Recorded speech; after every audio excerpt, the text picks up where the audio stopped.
Congolais, nous voilà toutes nos revendications, vous ne tenez pas compte de cela. À telle date, nous allons commencer la grève. Mais la grève va partir avec un assouplissement. Voilà, au lieu de sécher tous les services, mais on réduit les services, mais on continue. Mais si vous restez dans votre logique, là, automatiquement, on y va encore plus loin. Et c'est une manière de pousser les autorités à tenir compte de leur cas. Que reprochez-vous de leur côté, en fait, de toute façon? Aux médecins ou bien au gouvernement? Au gouvernement. Parce que ça a quand même lancé avant que cela soit juste mis en jour aujourd'hui. Mais vous savez, le gouvernement, c'est un papa. C'est comme un papa dans la maison. Quel que soit le nombre d'enfants, ces enfants ne sont pas venus d'eux-mêmes. Vous avez souhaité d'être parents, vous devez assumer votre responsabilité. Si vous voyez le nombre de médecins ici chez nous, prenons surtout les spécialistes, ne correspond pas au nombre d'habitants que les médecins doivent consulter. C'est-à-dire ils sont d'abord moins nombreux, mais leurs conditions ne sont pas prises en compte. C'est vrai que le pays a plusieurs aspects plusieurs problèmes qu'il doit faire face, mais il doit tenir compte aussi de ceux qui travaillent, ceux qui sauvent la vie des Congolais. Je sais que M. Yannick vient juste de nous écrire partant de la situation, en fait, des fonds disposés pour le couple.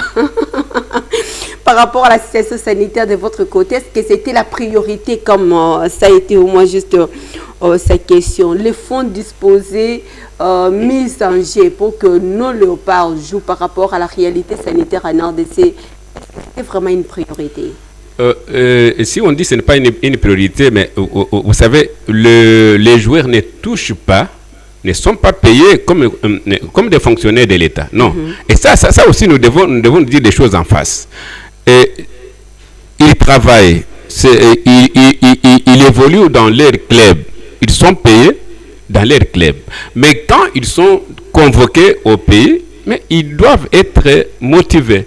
Ils doivent être motivés. Mais peut-être c'est un cas exceptionnel, puisque après 52 ans et qu'on a brillé par notre absence à la Coupe du Monde, mais c'était une façon de les motiver, de dire non, voilà, vous avez fait vraiment exception, puisque 52 ans, ce n'est pas ici.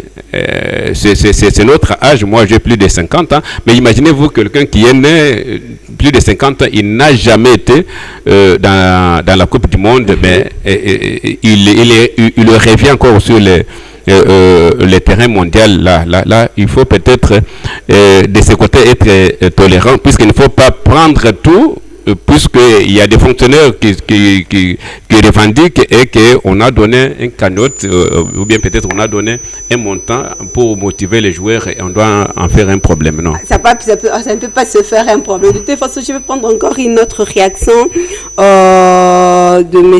Papi Samba. Il nous dit ceci: le serment médical place la protection de la vie humaine au cœur de la profession. Dans ce contexte particulier, nous lançons un appel à la concertation entre les autorités et les médecins afin que leurs revendications légitimes puissent être examinées tout en préservant les soins essentiels à la population. S'agit juste une dernière partie de sa réaction, mais de votre côté, comment jugez-vous moi cette réaction? Oui, c'est vrai. C'est donc les médecins d'abord doivent de pouvoir respecter les serments pour sauver la vie. Oui, ce n'est pas mauvais.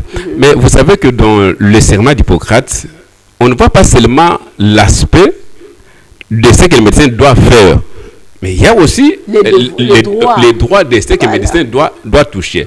Et moi, je pense que tout doit être traité. S'il y a des revendications que le médecin doit faire vis-à-vis de son devoir, mais on doit aussi en tenir compte aussi de ce que le médecin doit avoir comme donc, ses droits. Il a le devoir, il a aussi ses droits. Mais oui. Voilà.